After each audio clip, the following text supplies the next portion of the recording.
Hi guys and welcome back to the channel Deepak Yadav Education. Welcome to the Daily Hindu News and Editorial Analysis of 9th of October 2024.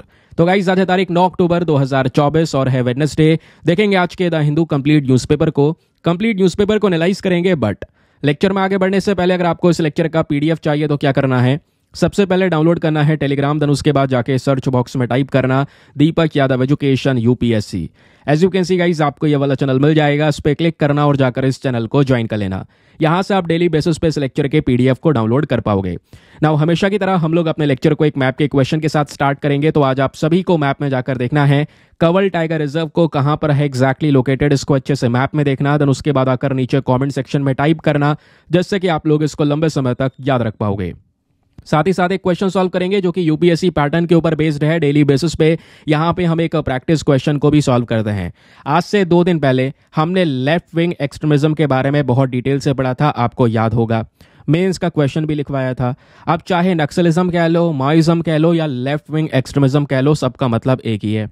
तो दोस्तों आपसे question ये बनता है कि जो ये LWE के ग्रुप्स हैं, इनका भारत के अंदर में प्राइमरी गोल क्या है। ऑप्शन नंबर ए, क्या सोशलिस्ट स्टेट बनाना डेमोक्रेटिक रास्ते के माध्यम से ये इनका प्राइमरी गोल है, या option number B, cultural heritage को प्रमोट करना, या ऑप्शन नंबर सी, सरकार को उखाड़ के फेंक देना वो भी हथियार का इस्तेमाल करके, या option number D, religious fundamentalism को प्रमोट करना। तो इसका सही आंसर सभी को नीचे कमेंट सेक्शन में देना है। एटलीस्ट यार इसमें पार्टिसिपेट क्या करो, इंपॉर्टेंट क्वेश्चंस हैं और सभी करंट अफेयर्स के बेसिस पे यहाँ पे तैयार करे गए हैं। तो चलिए शुभ आरंभ करते हैं और चलते हैं सबसे पहले थंबनेल वाले इंपॉर्टेंट आर्टिकल की तरफ। लेकिन थंबनेल वाले आर्टिकल को डिस्कस करूं मैं, उससे पहले आप सभी को बता दूं, कल मैंने प्रैक्टिस क्वेश्चन नहीं दिए थे, क्योंकि आपको पता है डेली बेसिस पे जो द हिंदू न्यूज़पेपर का हम डिस्कशन करते हैं अपने वीडियो में, इसमें हम एक्सपेक्टेड क्वेश्चन भी डिस्कस कर रहे थे पिछले कुछ दिनों से, मेंस क्वेश्चन भी डिस्कस कर रहे थे। तो कल वो डिस्कशन नहीं हुआ था। मैंने आप लोगों से बोला था कि आज आपका प्रॉपर तरीके से टेस्ट होगा। तो अगर आपने कल वाला वीडियो अच्छे से देखा है दोस्तों, तो आपको आज टेस्ट देना है। वीडियो के लास्ट में एक प्रॉपर टेस्ट मैं आपके लिए लेकर आया हूं, देखता हूं कितनी चीज़ें याद हैं, इससे आपका रिवीजन भी होगा, है ना। होता यह है कि बहुत जल्दी हम 24 घंटे में चीज़ें भूल जा रहे हैं। तो आज वो टेस्ट होगा, देखेंगे कौन कितना याद रख पाता है, और अपना स्कोर वगैरह नीचे कमेंट सेक्शन में लिखना। लेकिन वो टेस्ट वीडियो के अंत में होगा। अभी के लिए हम अपने सेशन को देख लेते हैं। आज के न्यूज़पेपर में बहुत सारे काम के आर्टिकल्स हैं, और मैं आपको बता दूं कि ये जो न्यूज़पेपर एनालिसिस है, यहाँ पे हम केवल न्यूज़पेपर ही नहीं पढ़ेंगे, इसके साथ साथ नोट मेकिंग को भी डिस्कस करेंगे। न्यूज़पेपर के साथ में हर एक आर्टिकल में कैसे नोट्स बनाने हैं वो भी मैं आपको यहाँ पे बताने वाला हूँ।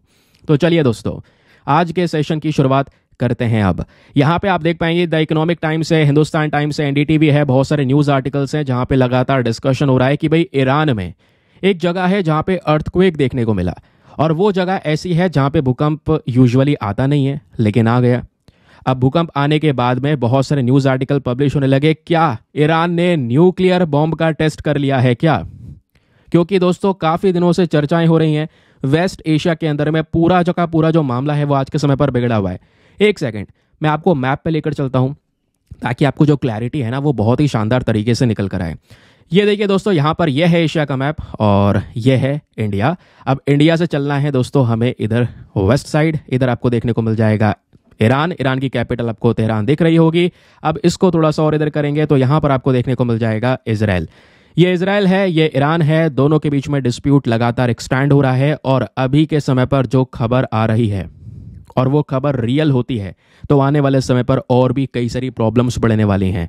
वो सब क्या है अभी डिस्कस करेंगे, लेकिन उससे पहले ईरान को थोड़ा सा और जूम करते हैं दोस्तों। यहाँ पर आपको एक जगह दिखाई पड़ेगी जिसका नाम है सेमनन। यहीं पर एक बड़ा भूकंप देखने को मिला, लगभग यहाँ पर कह सकते हैं 4 पॉइंट समथिंग मैग्नीट्यूड का, 4.5 मैग्नीट्यूड का भूकंप देखने को मिला है, जो कि इतना आसानी से यहाँ पर स्पेशली इस वाली जगह पर आता नहीं है। लेकिन यह भूकंप आया कैसे, क्या ईरान ने न्यूक्लियर बॉम्ब टेस्ट किया, क्या कहते हैं एक्सपर्ट्स, आइए जरा इसके बारे में जानते हैं। सबसे पहले दोस्तों ऐसे भी आपने बहुत सारे आर्टिकल देख लिए होंगे कि ईरान एक न्यूक्लियर टेस्ट की तरफ जा चुका है। ईरान ने उसी सेमनन वाली जगह पे जिसके बारे में हम अभी डिस्कशन कर रहे थे, यहाँ पर जमीन के अंदर 10 किलोमीटर अंदर गहराई में एक बड़ा न्यूक्लियर बॉम्ब टेस्ट किया है, जिसकी वजह से ये 4.6 स्केल अर्थक्वेक देखने को मिला, या इतने मैग्नीट्यूड का यहाँ पर जो अर्थक्वेक है वो देखने को मिला। तो क्वेश्चन ये आता है, ईरान न्यूक्लियर बॉम्ब क्यों बना रहा है। ईरान लंबे समय से कोशिश कर रहा है न्यूक्लियर बॉम्ब बनाने की, और आज के समय पर दुनिया में ऐसे 9 देश हैं जिनके पास में खुद का न्यूक्लियर बॉम्ब है। और अगर ईरान यहाँ पर इसको बना लेता है तो टोटल 10 देश हो जाएंगे। और जैसी खबर आ रही है कई सारी जगह पर बिल्कुल कंफर्मेशन के साथ में भी बताया जा रहा है कि हाँ, ईरान ने न्यूक्लियर बॉम्ब बना लिया।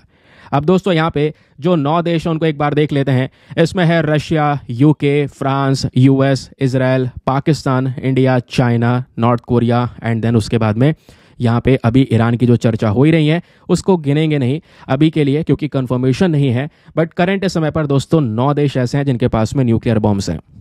अभी यहाँ पर आप देख पाएंगे एग्जाम्पल नॉर्थ कोरिया का। नॉर्थ कोरिया में भी बिल्कुल ऐसा ही हुआ था। 2013 में बड़ा भूकंप आया। लोगों ने सोचा ठीक है यार, भूकंप ही तो आया होगा किसी वजह से। तो सिनेरियो ये भी यहाँ पर भी नॉर्थ कोरिया पे भी सिमिलर था कि भाई उस एरिया में भूकंप जनरली आता नहीं है, लेकिन भयंकर भूकंप आया। लेकिन कुछ टाइम पता चला, साइंटिस्ट ने पता लगाया कि हाँ, नॉर्थ कोरिया ने न्यूक्लियर बॉम्ब का टेस्ट किया है। तो वही बिल्कुल कंडीशन दोस्तों यहाँ पे ईरान के साथ में भी नजर आ रही है। देखेंगे फिलहाल आगे क्या क्या न्यूज़ आर्टिकल्स यहाँ पे पब्लिश होंगे। अभी के लिए जैसे यूएसए का कहना है कि नहीं, ईरान ने अभी न्यूक्लियर बॉम्ब नहीं बनाया है, लेकिन कई कंट्रीज बोल रही हैं कि बिल्कुल न्यूक्लियर बॉम्ब बना लिया है। तो कोई ऐसा कन्फर्मेशन जैसा चीज़ निकल कर नहीं आ रहा है आज के समय पर। लेकिन ये बात दोस्तों हमें भी सोचनी चाहिए। हम भी समझते हैं कि इतने सारे कोइंसिडेंसेस एक साथ यहाँ पर नहीं हो सकते कि लगातार यहाँ पर इजराइल ईरान के बीच में डिस्प्यूट चल रहा है। अगर यहाँ पे ईरान ने न्यूक्लियर बॉम्ब बना लिया, इजराइल के पास में ऑलरेडी न्यूक्लियर बॉम्ब है, बट ईरान ने यहाँ पर बना लिया दोस्तों, तो इजराइल की जो टेंशन है वो काफ़ी ज़्यादा एक्सटेंड होने वाली है आने वाले समय पर। तो ये जो प्रॉब्लम्स हैं या ये जो पूरा वॉर है वेस्ट एशिया के अंदर में और ज़्यादा एस्केलेट हो सकता है। फिलहाल जो भी आने वाले समय पर जितनी भी चीज़ें न्यूज़ में रहने वाली हैं वो सब कुछ मैं आपके साथ में डिस्कस करता रहूँगा। फिलहाल के लिए आते हैं अगले न्यूज़ आर्टिकल की तरफ। अगला आर्टिकल दोस्तों आज के न्यूज़पेपर में पेज नंबर 1 पे प्रेजेंट है। GS paper number 3 science and tech वाले पोर्शन में आप इसको डाल देना। क्या बात हो रही है? PSLV C-37 जो रॉकेट बॉडी है दोस्तों, ये हमारे अर्थ के एटमॉस्फेयर में वापस से घूमकर री एंटर कर रही है, ऐसा यहाँ पर इसरो का कहना है। अब जरा इस मैटर को समझिए। यह PSLV क्या है? देखिए, यह है पोलर सैटेलाइट लॉन्च व्हीकल।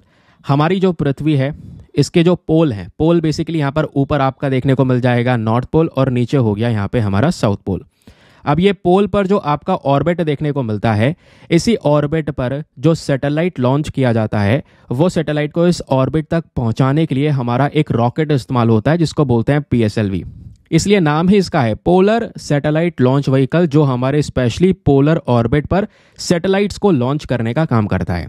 ठीक है, अब एक रॉकेट है दोस्तों जिसकी चर्चाएं हो रही हैं, जिसका नाम है PSLV C-37, जैसा आप आर्टिकल में देख पा रहे होंगे। तो सर ये रॉकेट है क्या? ये रॉकेट दोस्तों आज से लगभग कुछ साल पहले बताया यहां पर जा रहा है कि इस रॉकेट को हमने साल 2017 में लॉन्च किया था। इसमें कुछ सैटेलाइट्स वगैरह रखी थी, जिसमें यहाँ पे ये नाम भी आपको देखने को मिल जाएंगे, कार्टोसैट 2D, उसके अलावा INS IB, ऐसे बहुत सारे सैटेलाइट्स के नाम यहाँ पर दिए गए। ये सब चीज़ें हमने इसमें रख कर इस रॉकेट को लॉन्च कर दिया। ये रॉकेट गया अंतरिक्ष में, सैटेलाइट लॉन्च कर दिया इसने।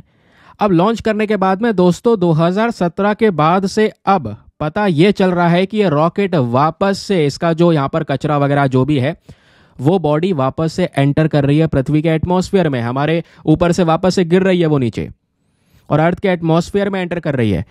तो हमें यहाँ पर सही तरीके से उसको लैंड करवाना होगा या सही जगह पे लैंड करवाना होगा। अदरवाइज कहीं पर भी अगर वो गिर जाता है ना, तो इससे इंडिया के ऊपर पेनल्टीज वगैरह भी चार्ज करवाई जा सकती हैं, जिसको भी नुकसान होगा स्पेशली उसकी साइड से। बट यहाँ पे आपको पता होना चाहिए कि ये जो री एंट्री हुई है इस रॉकेट की, ये पूरी तरह से सही है। सही मतलब नियम के हिसाब से। हमने बहुत सारे जो नियम हैं, इंटरनेशनल एग्रीमेंट्स हैं, गाइडलाइंस हैं, वैसे एक गाइडलाइन भी इंटरनेशनल, जिसका नाम आपको पता होना चाहिए, इंटरनेशनल डेब्रिस मिटिगेशन गाइडलाइन, उसके तहत सब कुछ बराबर चल रहा है। और यहाँ पे दोस्तों ये आप फोटो आप देख पा रहे होंगे, इस फोटो को थोड़ा सा हम लोग यहाँ पर क्लियर कर देते हैं।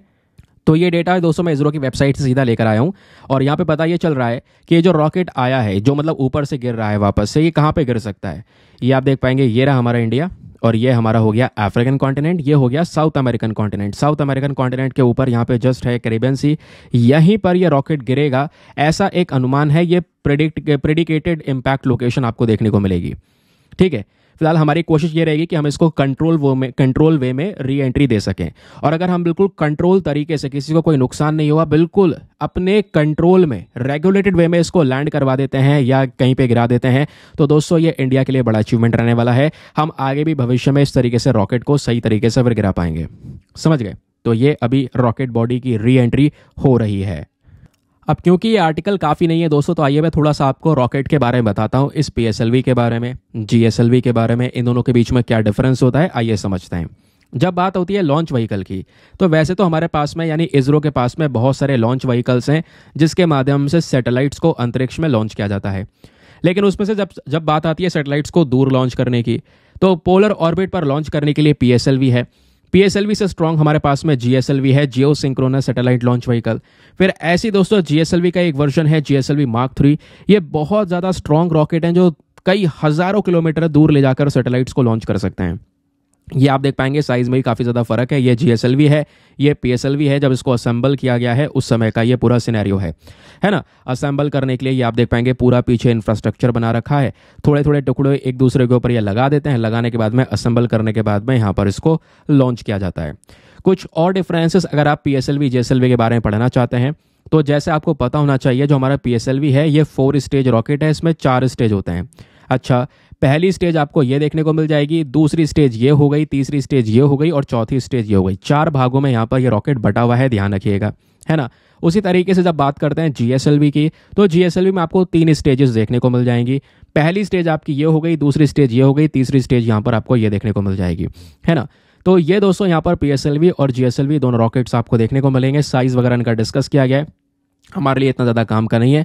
बट ये ध्यान रखिए, जो हमारा PSLV होता है वो पास में ले जाकर रॉकेट लॉन्च करता है।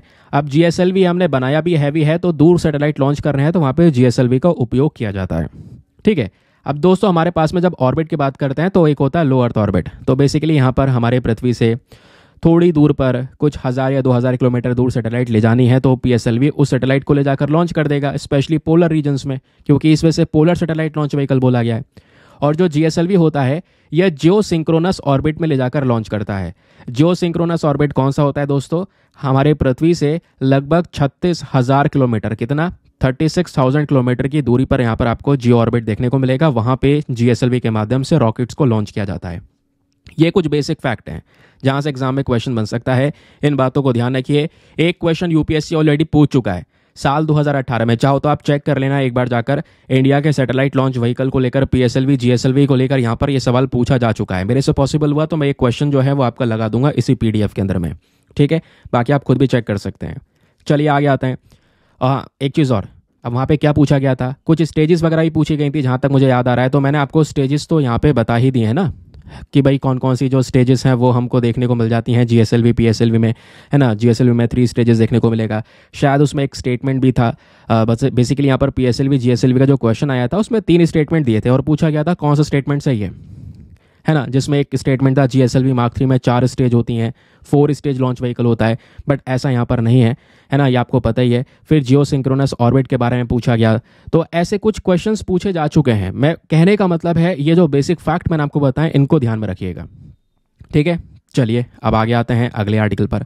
लेकिन आगे बढ़ने से पहले एक इंपॉर्टेंट इन्फॉर्मेशन, अगर आप लोग हमारे पेड ग्रुप्स को ज्वाइन करना चाहते हैं तो आपके पास में बढ़िया मौका है इसको ज्वाइन करने के लिए।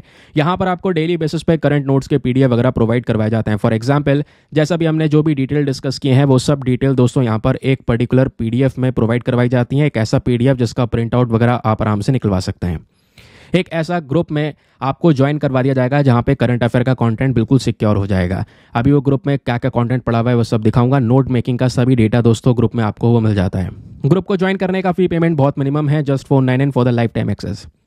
जब तक आपका सिलेक्शन ना हो जाए तब तक आप $499 में इस ग्रुप को ज्वाइन करके रख सकते हैं। ज्वाइन करने के लिए क्या करना होगा, व्हाट्सएप पर जाना, यहाँ पर आपको एक नंबर दिया गया है 8534873368। इस नंबर पर मैसेज कर देना कि I want to join this group. वहाँ पे आपको रिप्लाई मिलेगा, पेमेंट का प्रोसेस दिया जाएगा और उससे ज़्यादा इंपॉर्टेंट आप डेमो वीडियो के लिंक को भी यहाँ पर क्लिक करके अच्छे से सब जानकारी ले सकते हैं, क्योंकि डेमो वीडियो भी आपको मिलेगा। तो कंप्लीटली जब आप सेटिस्फाई हो जाओ कि मुझे इस ग्रुप में क्या मिल रहा है, सब कुछ पता चल चुका है, उसके बाद ही जाकर अपना ये जो इन्वेस्टमेंट है आप कर सकते हैं। बाकी यार मेक श्योर क्या करो, वीडियो पे जो लाइक का बटन है उसको प्रेस कर दिया करो। 5000 लाइक्स का टारगेट है जिसको आप सभी लोग सपोर्ट कर सकते हैं। अब ये वाला आर्टिकल अभी थोड़ी देर में डिस्कस करेंगे। कल ही हम लोगों ने यहाँ पर, आपको पता होगा, मेडिसिन की फील्ड के नोबेल प्राइज़ को डिस्कस किया है और आज फिजिक्स के नोबेल प्राइज़ के बारे में डिस्कशन हो रहा है। तो इनके बारे में भी मैं आपको बताऊंगा, लेकिन उससे पहले कुछ इससे भी ज़्यादा अहम आर्टिकल्स हैं वो यहाँ पे कवर कीजिए। आज के अखबार में पेज नंबर 6 पे एक आर्टिकल प्रेजेंट है जिसको हम जीएस पेपर नंबर 2 हेल्थ के साथ में लिंक करने वाले हैं। खबर यह है कि भारत ने जो ट्रैकोमा नाम का बीमारी है इसको एलिमिनेट कर दिया है, ख़त्म कर दिया है, ऐसा वर्ल्ड हेल्थ ऑर्गेनाइजेशन का कहना है।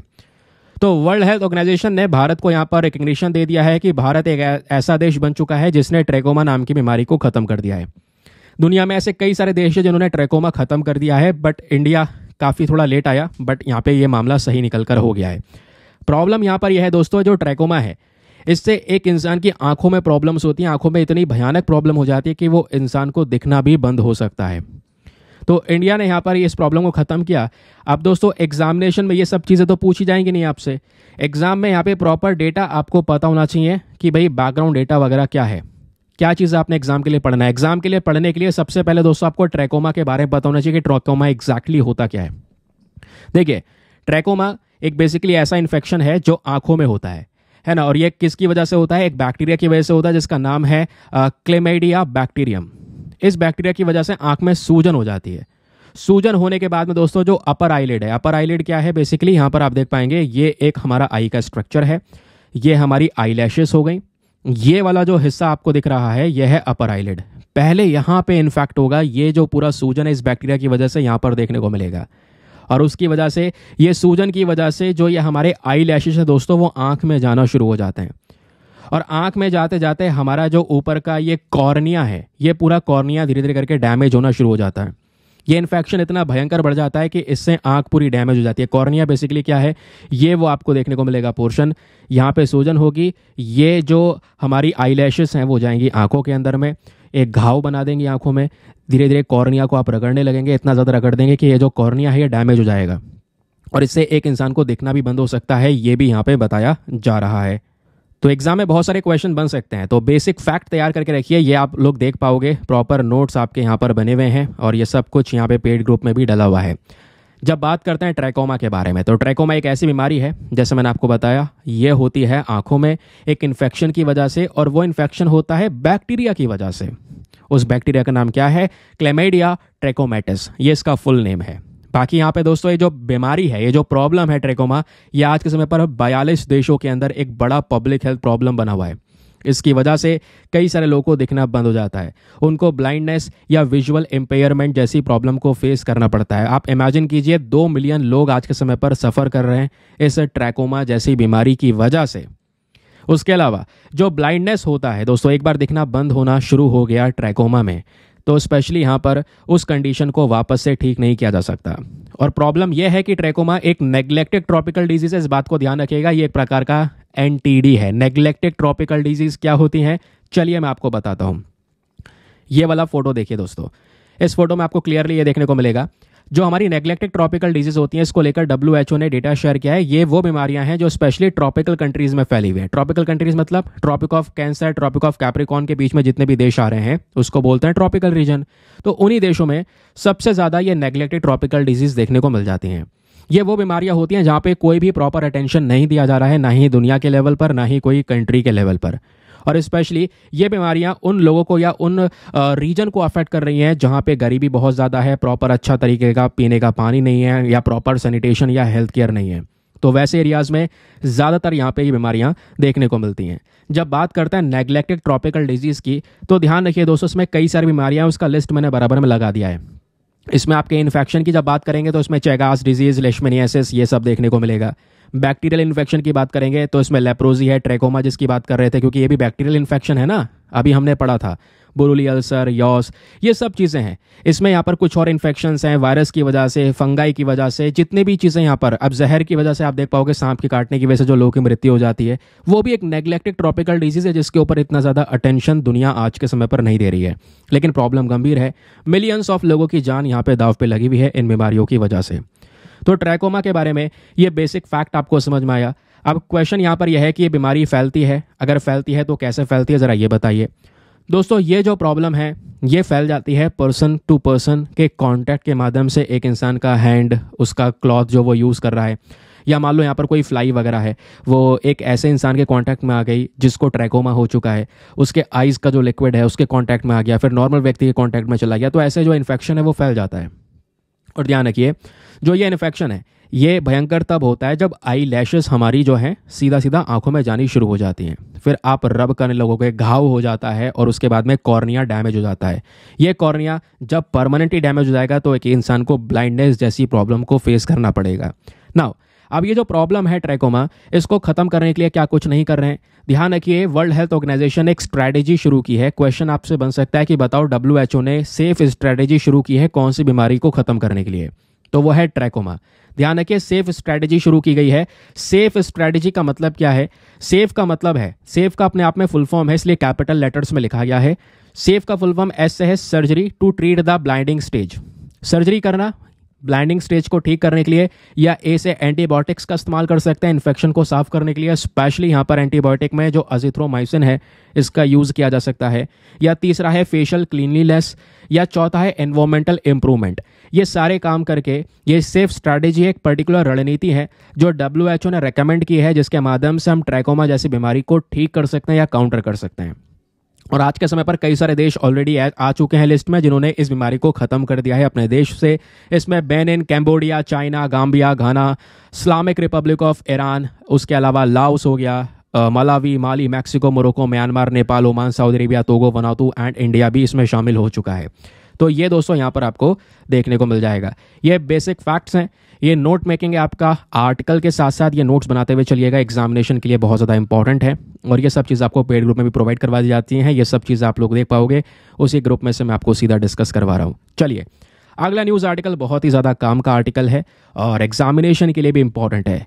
यहीं पर इसी सेम पेज के ऊपर में यानी पेज नंबर 6 पे एक आर्टिकल प्रेजेंट है जिसको GS पेपर नंबर 2 हेल्थ के साथ में हम लिंक करेंगे। क्या बात हो रही है?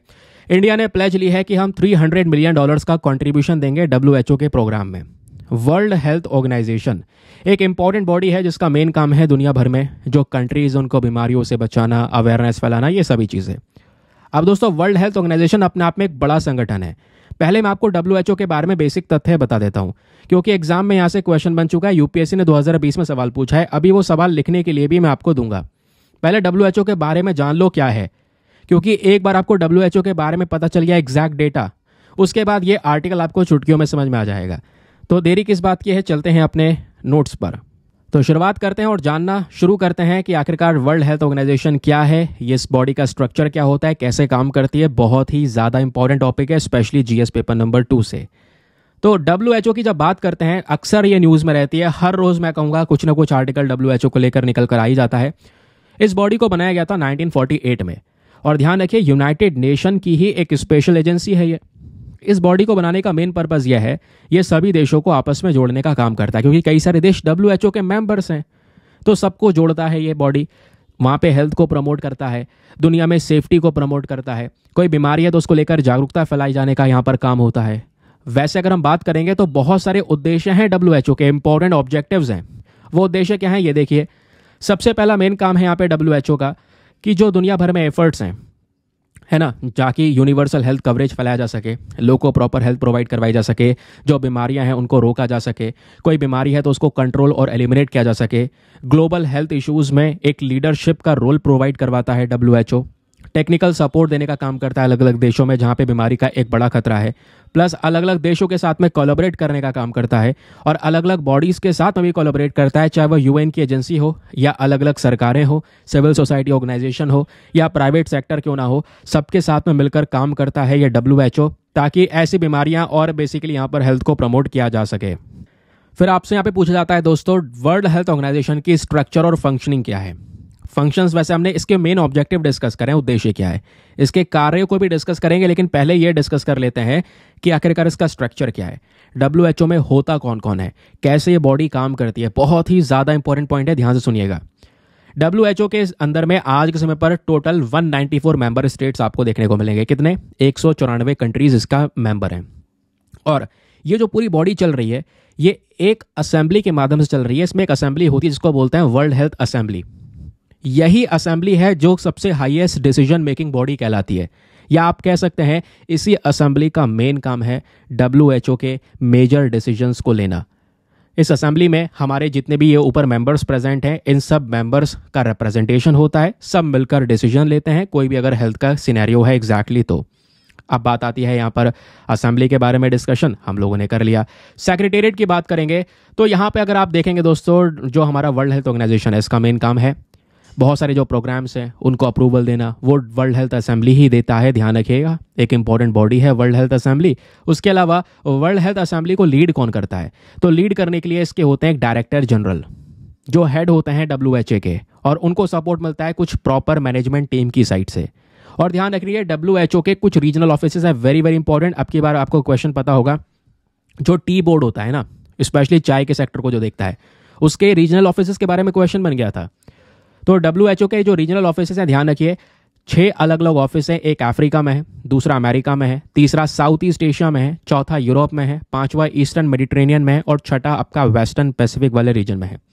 हर एक जो रीजनल ऑफिस है, इन सब का मेन पर्पज़ यही है कि WHO का जो काम है उसको फैलाना और कोऑर्डिनेट करना, अलग अलग मतलब जिस भी रीजन में है वहाँ पे जितने भी देश हैं उन सबको साथ में लेकर चलना।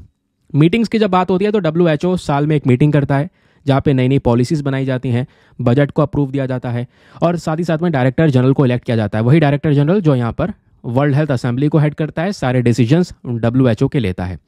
फिर WHO के फंडिंग मैकेनिज्म की बात आएगी। ये बॉडी इतनी ज़्यादा बड़ी है, चलती कैसे है, पैसा कहाँ से आता है, तो WHO को 2 मेजर जगह से फंडिंग आती है, ध्यान रखिए। एक तो यहाँ पे इसके कॉन्ट्रीब्यूटर्स होते हैं, ध्यान रखिए, अलग अलग जो देश हैं जो इसके सदस्य हैं।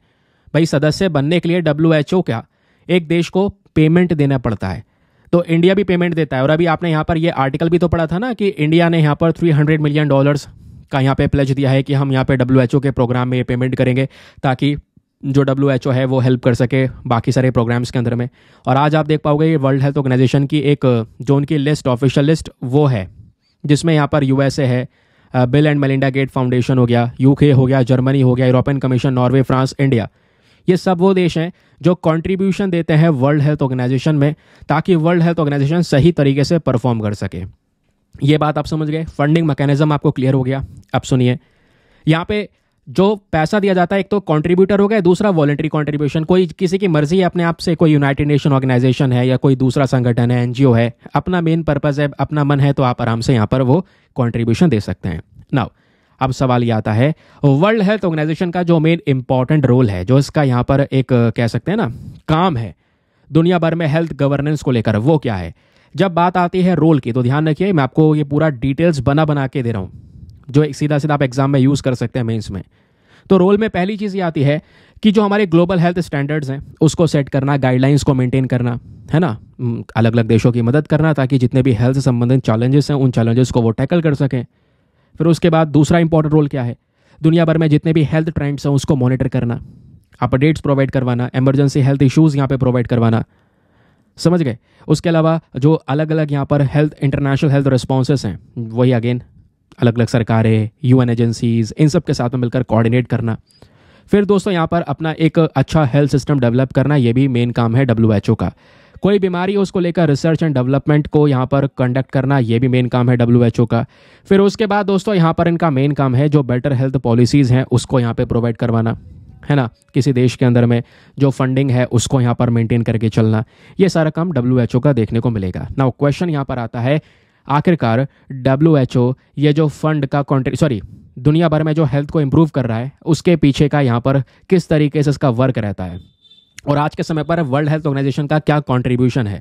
तो ऑब्वियस ही बात है, बहुत सारे कंट्रीब्यूशन है, कई सारी बीमारियां खत्म की हैं WHO ने, जैसे स्मॉल पॉक्स जैसी बीमारी हो गई। वर्ल्ड हेल्थ ऑर्गेनाइजेशन ने दुनिया भर में बहुत सारे कैंपेन चलाए हैं जहाँ पे स्मॉल पॉक्स बीमारी को एरेडिकेट किया, ख़त्म किया, है ना। फिर उसके बाद पोलियो जैसी बीमारी कई सारे देशों में खत्म हो गई है। तो किसी देश में बीमारी खत्म हो गई है उसको लेकर WHO ही टैग देता है कि आज ये देश इस बीमारी से फ्री हो चुका है। जैसा अभी ट्रैकोमा वाला केस पड़ा था, ट्रैकोमा भारत ने एलिमिनेट कर दिया, किसने बोला है? WHO ने तो बोला है, अभी तो डिस्कशन किया था, है ना। फिर कई सारी जो कम्युनिकेबल डिजीज़ है जिसमें मलेरिया है, ट्यूबरक्लोसिस है, एड्स वगैरह है, इन सबको कंट्रोल करने का काम WHO का है। हमारा जो हेल्थ सिस्टम है उसको मजबूत करने का काम WHO का है। कुछ ज़रूरतमंद जो दवाइयाँ हैं उनकी लिस्ट प्रोवाइड करवाने का काम WHO का है ना। न्यूट्रिशनल इंप्रूवमेंट करने का काम WHO का है। गाइडेंस प्रोवाइड करवाता है, सपोर्ट करता है अलग अलग देशों को कि भाई आपके अंदर में, आपके देश में न्यूट्रिशन को लेकर ये चीज़ें ऐड होनी चाहिए। पोषण को लेकर जो पॉलिसीज है उसमें ये चीज़ें होनी चाहिए। इमरजेंसी और डिजास्टर को लेकर यहाँ पे काम करता है। किसी देश में कोई इमरजेंसी या कोई और दूसरा डिजास्टर आया है तो उस समय पर यहाँ पे टेक्निकल सपोर्ट प्रोवाइड करवाना WHO का काम है। मेंटल हेल्थ के लिए ये वर्क करता है, लोगों की मेंटल हेल्थ वेलबींग प्रोवाइड करवाने का काम करता है ये WHO। तो ये ध्यान रखिए, मेंटल हेल्थ को लेकर तो स्पेशली इसका एक प्रॉपर एक्शन प्लान भी है, 2013 से लेकर 20 तक ये चलाया गया था। अब ये सब कुछ मैं आपको क्यों बता रहा हूँ, आप सोचेंगे सर ये बहुत चीज़ें हो गई हैं डिस्कस करने के लिए। देखिए, ये पढ़ना पड़ेगा, एग्जाम में हेल्प करेगा। जैसे फॉर एग्जाम्पल आपके सामने एक क्वेश्चन है 2020 का, यूपीएससी ने मेंस में डायरेक्टली यहाँ से सवाल पूछा हुआ है। क्वेश्चन यही है कि critically examine the role of WHO in providing global health security during the कोविड-19 पैंडेमिक। कोविड-19 जो पैंडेमिक हुआ था उस महामारी के दौरान आपको WHO का रोल बताना था। मैंने आपका रोल पूरा का पूरा एज अ टेस्ट डिस्कस कर दिया है। तो सीधा यहाँ पे मतलब एक ऐसा कंटेंट मिला है कि एग्जाम में कोई क्वेश्चन आएगा तो आपको सोचने की जरूरत नहीं, आपके पास में डिटेल्स पहले से रेडी हैं।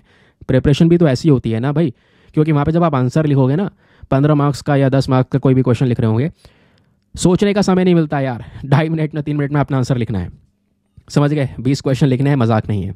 तो पहले से तैयारी करके चलनी है। तो वो डिटेल्स मैंने आपको प्रॉपर नोट्स के फॉर्म में प्रोवाइड करवा दी है। आर्टिकल पढ़ लिया, आर्टिकल के साथ साथ हमने नोट मेकिंग भी कर ली। ये है हमारा न्यूज़पेपर एनालिसिस। चलिए मैं आपको एक क्वेश्चन दे रहा हूँ यहाँ पे मेंस का, आप सभी को अटेम्प्ट करना है और अटेम्प्ट करके कहाँ पे सबमिट करना है वो भी बताऊंगा। लेकिन सबसे पहले क्वेश्चन क्या है, इसी क्वेश्चन को अटेम्प्ट कर लो, लेकिन इस सवाल को मॉडिफाई कर लेते हैं यार थोड़ा सा। कोविड-19 पैंडेमिक वाला वर्ड जो है ना इसको हटा दो। आप इसका आंसर लिखना और ये बताना कि वर्ल्ड हेल्थ ऑर्गेनाइजेशन का जो मेन रोल है दुनिया भर में हेल्थ सिक्योरिटी को प्रोवाइड करवाने का वो क्या है। ये ड्यूरिंग द कोविड-19 वाला जो मामला है इसको हटा दो, बस खाली यहां तक आपको जवाब देना है, ठीक है। तो हिंदी में रीड कर देता हूं। जो हमारी वैश्विक स्वास्थ्य सुरक्षा है WHO, सॉरी दुनिया भर में ये जो सुरक्षा प्रोवाइड करवाने के लिए, प्रदान करने के लिए जो WHO है, इसकी जो भूमिका है इसके बारे में परीक्षण कीजिए 250 शब्दों में। अब आंसर लिखने के बाद में सबमिट कहाँ करना है, चलिए मैं आपको वो बताता हूँ। टेलीग्राम पर जाना है आप सभी लोगों को, और टेलीग्राम पर जाने के बाद में सीधा सीधा वहाँ पे लिख देना Deepak Yadav education mains group, full form लिखना है। आपको मेरा चैनल मिलेगा जहाँ पे 80,000 से ज़्यादा लोग जुड़े हुए हैं, उस चैनल को ज्वाइन कर लेना। यहाँ पे आप देख पाएंगे वीडियोस के लिंक वगैरह पड़े हैं, यहीं पे सबमिट करना है। तो आप कहोगे सबमिट कहाँ पे करना है, ये तो सारे वीडियो के लिंक हैं जो डेली बेसिस पे वीडियोस अपलोड हो रहे हैं, ठीक है। आप देखिए हर एक वीडियो के नीचे यहाँ पे कमेंट लिखा हुआ है, ठीक है। यहाँ पे कमेंट लिखा हुआ है, यहाँ पे भी इसके नीचे भी कमेंट लिखा होगा, सबके नीचे कमेंट लिखा हुआ है। अब बेसिकली कमेंट लिखा हुआ है तो मेन क्या है, यहाँ पे इस कमेंट पे क्लिक कर देना। जैसे हमने इस पे क्लिक किया तो ये आपका दूसरे ग्रुप पे ओपन हो जाएगा, और यहाँ पे आप देख पाएंगे दोस्तों जो भी मैंने इस वीडियो में आंसर लिखने के लिए दिया था वो बच्चों ने आंसर लिखा हुआ है। ये आप देख पाएंगे बहुत सारे आंसर्स लिखे हुए हैं और इन आंसर्स को यहाँ पे सबमिट किया हुआ है। देखिए मैंने 2-2, 3-3 क्वेश्चन भी दिए हैं लिखने के लिए।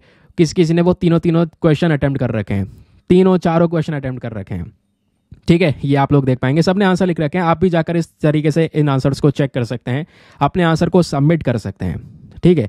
ये देखिए यहाँ पर मेक इन इंडिया इनिशिएटिव को लेकर ये क्वेश्चन दिया था, तो उसको लेकर यहाँ पे ये पूरा डिटेल इन्होंने शेयर कर रखा है।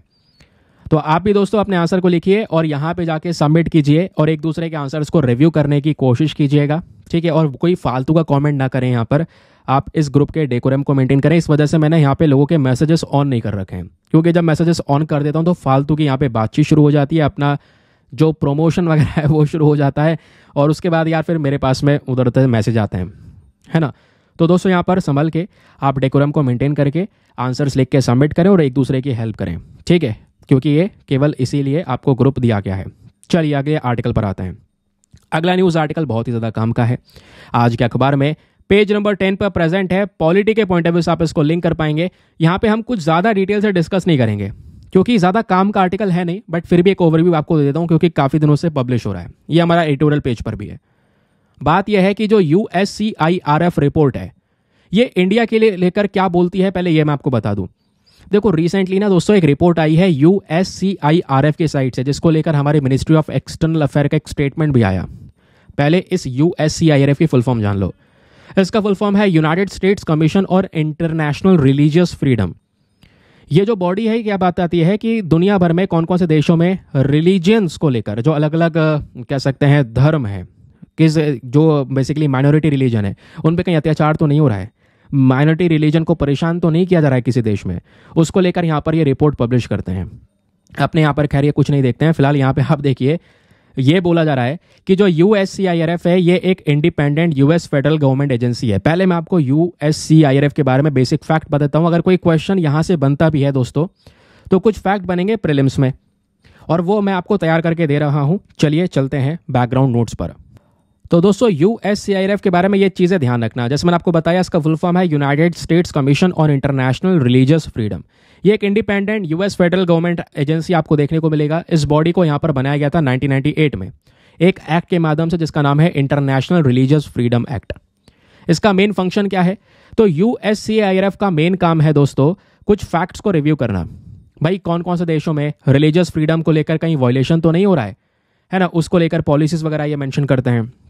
इसका कॉम्पोजिशन क्या है? तो USCIRF में 9 कमिश्नर्स होते हैं, ध्यान रखिए, और उन 9 कमिश्नर को अपॉइंट किया जाता है या तो प्रेसिडेंट या वहाँ के जो कांग्रेशनल लीडर्स हैं हर एक पॉलिटिकल पार्टी के, वो सब मिलकर यहाँ पर इनको अपॉइंट करते हैं। तो 9 कमिश्नर मिलकर इस USCIRF को चला रहे होते हैं।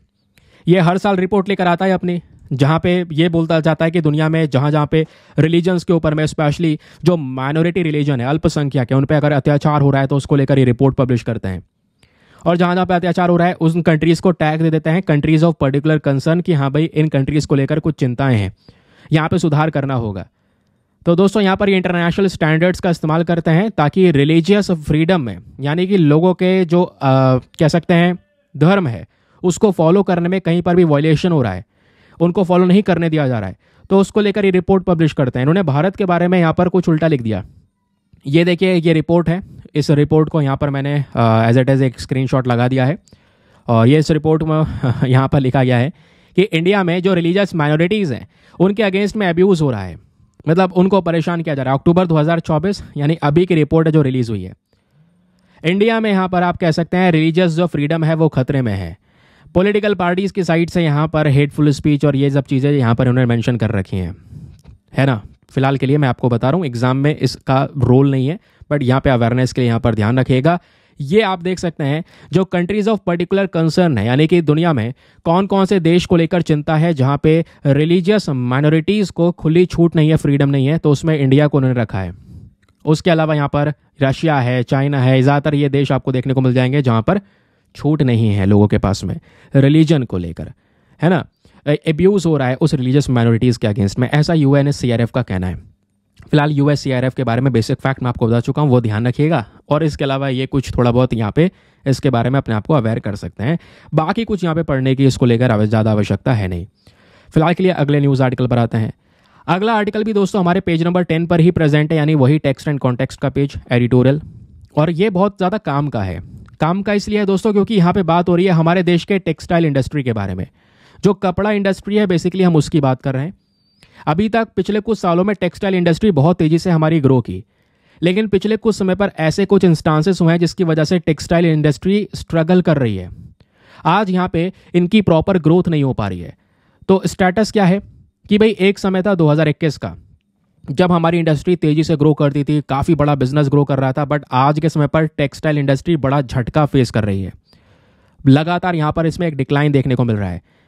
ये सेक्टर हमारे देश की टोटल GDP के अंदर में 2.3% का कंट्रीब्यूशन देता है। तो ये टेक्सटाइल इंडस्ट्री है तो बहुत इंपॉर्टेंट हमारे लिए, लेकिन भाई इसको संभालना भी तो होगा, स्टेबल बनाना होगा। वो स्टेबिलिटी आज नहीं है। कई सारे लोग इस इंडस्ट्री से बाहर निकल रहे हैं, जबकि मिलियंस ऑफ लोगों का रोजगार इसी इंडस्ट्री के ऊपर डिपेंडेंट है। क्योंकि यहाँ पर क्या हो रहा है, टेक्सटाइल की जो डिमांड है वो बहुत ही ज़्यादा स्लो हो चुकी है all over the world market, जिसकी वजह से हमारा एक्सपोर्ट वगैरह हो चुका है कम, डोमेस्टिक बिजनेस हो चुके हैं ठप। तो वही दोस्तों यहाँ पे बताया जा रहा है कि हमारे टेक्सटाइल इंडस्ट्री का स्ट्रगल कितना ज़्यादा बड़ा है। उसको लेकर यहाँ पे थोड़ा सा ये ध्यान रखिए, टेक्सटाइल इंडस्ट्री का जो प्रेजेंट स्टेटस है भारत में वो कहाँ पर है। ये आपको मेंस में काफ़ी हेल्प कर सकता है, प्रीलिम्स में हेल्प कर सकता है। डायरेक्ट मैं आपको पॉइंट्स प्रोवाइड करवा रहा हूँ। तो दोस्तों जैसे मैंने आपको बताया, जो भी टेक्सटाइल इंडस्ट्री है ये इंडियन इकोनॉमी के लिए बहुत ही ज़्यादा ज़रूरी है। अगर इतिहास देखेंगे बहुत पुराना है। इंडियन जो टेक्सटाइल इंडस्ट्री है दोस्तों बहुत ही ज़्यादा डाइवर्स भी है। अब टेक्सटाइल में केवल एक चीज़ थोड़ी है, इसमें home textile, technical textile, handloom, ये सब चीज़ें आती हैं। हाथ से बुनाई कढ़ाई का पूरा कॉन्सेप्ट है।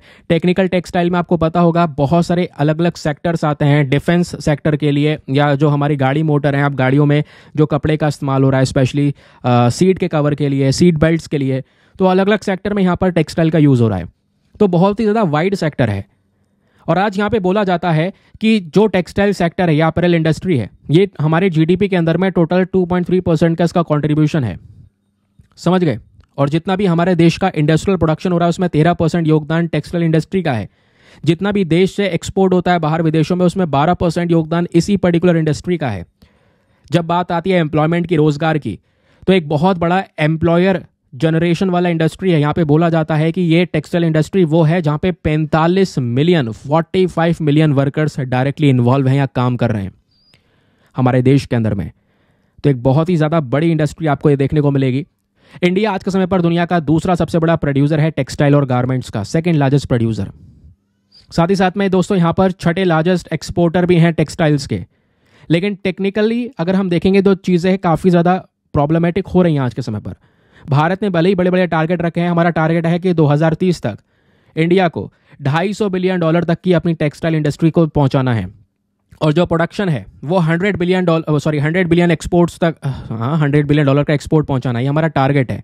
लेकिन ये टारगेट अचीव कैसे होगा जब आज के समय पर डिमांड ही इसकी इतनी ज़्यादा कम हो गई है ना। और आज डिमांड कम होने के साथ साथ दोस्तों बहुत सारी चीज़ें ऐसी भी हैं, या बहुत सारे आप कह सकते हैं चैलेंजेस हैं जो हमारी टेक्सटाइल सेक्टर आज के समय पर फेस कर रहा है।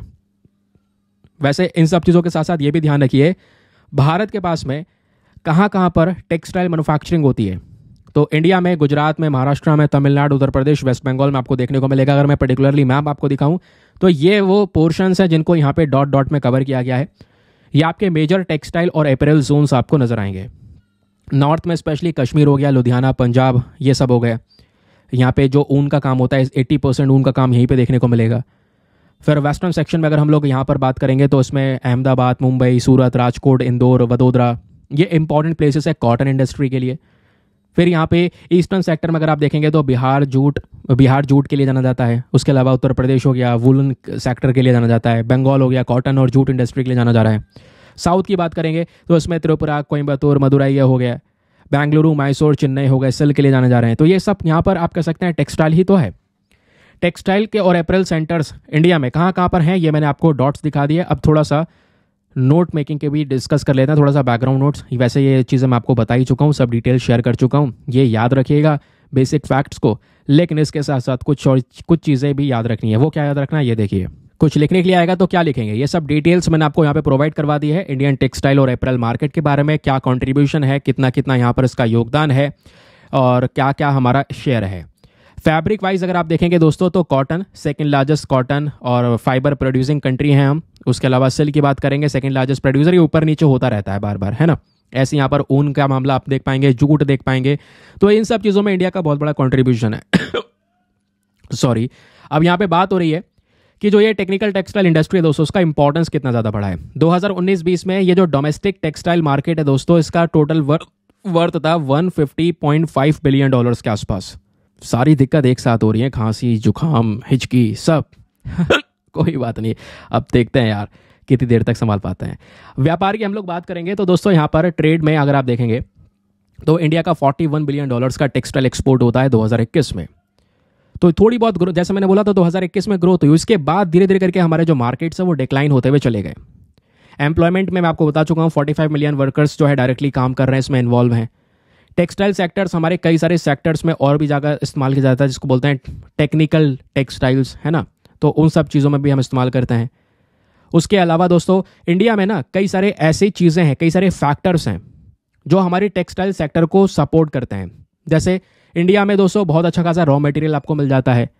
उसके अलावा हमारे पास में जो लेबर है वो काफ़ी चीप है, सस्ती लेबर मिल जाती है। उसके अलावा हमारी जो इंडस्ट्री है वो काफ़ी फ्लेक्सिबल आपको देखने को मिल जाती है ना। तो ये सब कुछ चीज़ें हैं जिससे भारत के टेक्निकल टेक्सटाइल सेक्टर को सपोर्ट मिलता है। लेकिन जो मैं आपको पढ़ाने वाला था वो हाथों हाथ मैंने कई सारी चीज़ें और बता दी हैं, लेकिन ये ज़रूर ध्यान रखना, हमारी जो इंडस्ट्री है आज उसमें इतनी सारी प्रॉब्लम्स देखने को मिल रही हैं। उसके पीछे का रीज़न यह है क्योंकि वो बहुत लंबे समय से कई सारे चैलेंजेस से गुजर रही थी। उस चैलेंजेस में कोई सुधार नहीं किया गया। पहला चैलेंज है दोस्तों, ये इंडस्ट्री आज भी अनऑर्गेनाइज सेक्टर में है। छोटे छोटे जो बिजनेस हैं दोस्तों वही थोड़े बहुत यहाँ पे काम कर रहे हैं और इस इंडस्ट्री को डोमिनेट कर रहे हैं। ज़्यादा ऑर्गेनाइज वे में यहाँ पे काम ही नहीं हो रहा है। फिर यहाँ पे जो टेक्नोलॉजी का इस्तेमाल कर रहे हैं वो आउटडेटेड टेक्नोलॉजी है। भाई दुनिया भर में इतना कंपटीशन बढ़ चुका है, बहुत सारे देश ऐसे आ चुके हैं मार्केट के अंदर में, है ना, जहाँ पे नई नई टेक्नोलॉजीज़ है जिसके माध्यम से बहुत सारा जो टेक्निकल टेक्सटाइल्स है या टेक्सटाइल्स है उसको वो प्रोड्यूस कर रहे हैं। क्या हम आज वही 15-20 साल पहले वाली टेक्नोलॉजी इस्तेमाल करेंगे? तो दोस्तों यहाँ पर इस वजह से नया कोई अपडेट हुआ नहीं, छोटे छोटे बिजनेस है यहाँ पर बस खाली इस इंडस्ट्री को चला रहे हैं। ये दूसरा सबसे बड़ी समस्या है। तीसरा, यहाँ पे टैक्स का स्ट्रक्चर आ गया, जीएसटी इंट्रोड्यूस कर दी, गुड्स एंड सर्विस टैक्स। इसकी वजह से जो क्लॉथिंग है दोस्तों वो थोड़ी एक्सपेंसिव हो गई और मार्केट में जो कंपटीशन वो बिगड़ गया। बाहर के मार्केट को ज़्यादा वैल्यू मिलने लगी, वो प्रोडक्ट हमारा सस्ता पड़ रहा था अपने देश के प्रोडक्ट के मामले में, समझ गए। उसके अलावा हमारी लेबर है, वर्कर है, हम हमेशा सस्ती लेबर ढूंढ रहे हैं। अभी हम बात कर भी रहे थे ये फ़ायदा है, लेकिन दोस्तों यहाँ पर कह सकते हैं जो इनकी सैलरी वगैरह है वो ग्रो ना करना, वो भी एक रीज़न है जिसकी वजह से यहाँ पर ये लोग इन सब चीज़ों में नहीं रहेंगे ज़्यादा देर तक इन्वॉल्व, समझ गए। उसके अलावा जो एक्सपोर्ट है वो लंबे समय से हमारा एक ही जगह पर रुका हुआ है, हम ज़्यादा एक्सपोर्ट नहीं कर पा रहे हैं। तो इन सब चीज़ों में सुधार करना होगा अगर हमें अपनी टेक्निकल टेक्सटाइल इंडस्ट्री को वापस से ग्रो करना है, या केवल टेक्सटाइल इंडस्ट्री, यहाँ पे दोनों ही चीज़ें इन्वॉल्व हैं। इतनी बात आपको समझ में आ गई ना। यहाँ से आप दोस्तों आपका मेंस में क्वेश्चन आए, चाहे कहीं पर भी क्वेश्चन आए, आप आराम से यहाँ पे इनको सॉल्व कर सकते हैं। आई होप आपको एक बढ़िया क्लैरिटी इसको लेकर मिल चुकी है।